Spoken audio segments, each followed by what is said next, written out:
கடகராசிக்காரங்களுக்கு பார்த்தீங்கன்னா இந்த காலகட்டத்தில் ஒரு மன அழுத்தத்துலேருந்து இப்போ தான் ஒரு நிம்மதி பெருமூச்சு விட்டாங்க. ஏன்னா தனம் சார்ந்த விஷயத்தில் ஒரு அழுத்தம், ஒரு கடனை வாங்கி அந்த கடனை கொடுக்க முடியாமல் ஒரு பகுதி அளவு தான் கடன் கொடுத்துருப்பாங்க.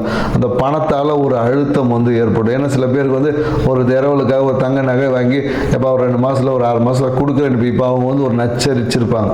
ஸோ இந்த மாதிரி அழுத்தங்களை சந்தித்த கடகராசிக்காரருக்கு இந்த காலகட்டத்தில் இப்போ தான் அந்த கடனை கொடுத்து ஒரு நிம்மதி பெருமூச்சியை விடுவதற்கான ஒரு வாய்ப்பு என்பது இந்த காலகட்டத்தில் இருக்குது.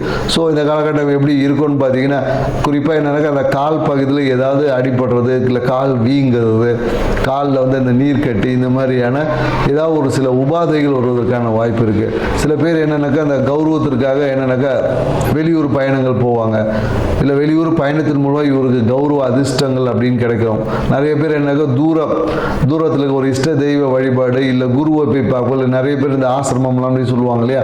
ஸோ அந்த மாதிரி ஆசிரமங்களுக்கு போய் குரு தீட்சைக்காக நீண்ட தூர பயணங்களை மேற்கொள்வதற்கான வாய்ப்பு இருக்குது. சில பேர் என்னக்கா இந்த ஊரில் வெளிநாட்டுக்கு போய் கூட நான் போய் இப்போ மலேசியா முருகனை போய் பார்க்க போகிறேன்.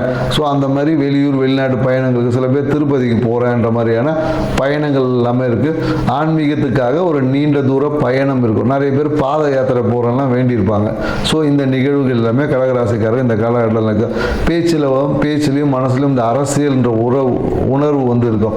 நிறைய அரசியல்வாதிகளுக்கு இந்த மூலம் அரசியல் பண்ணுறது மூலமா பண வரவு இருக்கும். அரசியல் பண்ணுவாங்க, ஏதோ ஒரு விஷயம் கிடைப்போம், அதன் மூலமா ஒரு வருமானத்தை ஈட்டக்கூடிய விஷயம். இல்லைன்னா என்ன பண்ணுவாங்கன்னா, வீட்டில் இருக்கிற காசை எடுத்துகிட்டு போய் அரசியலில் நான் போய் அதை பண்ணுறேன் இதை பண்ணுறேன் சொல்லி விரயங்கள் செய்வதற்கு வாய்ப்பு. சில பேர் என்ன பண்ணுவாங்க, இந்த வாரிசு அரசியல் சொல்ல, ஏன்னா கட்சியில் ஒரு பதவியில் இருப்பார், அவர் என்ன பண்ணுவார், டக்குனு தான் சமையன்னு பார்த்து என் பிள்ளைக்கு ஒரு போஸ்டிங் கொடுங்கன்னு சொல்லிட்டு அந்த குழந்தைகளில் அரசியலை திணிப்பதற்கான, இல்லை அரசியலை ஈடுபடுத்துவதற்கான வாய்ப்புகள் எல்லாமே இந்த காலகட்டத்தில் கடகராசிக்காரங்களுக்கு.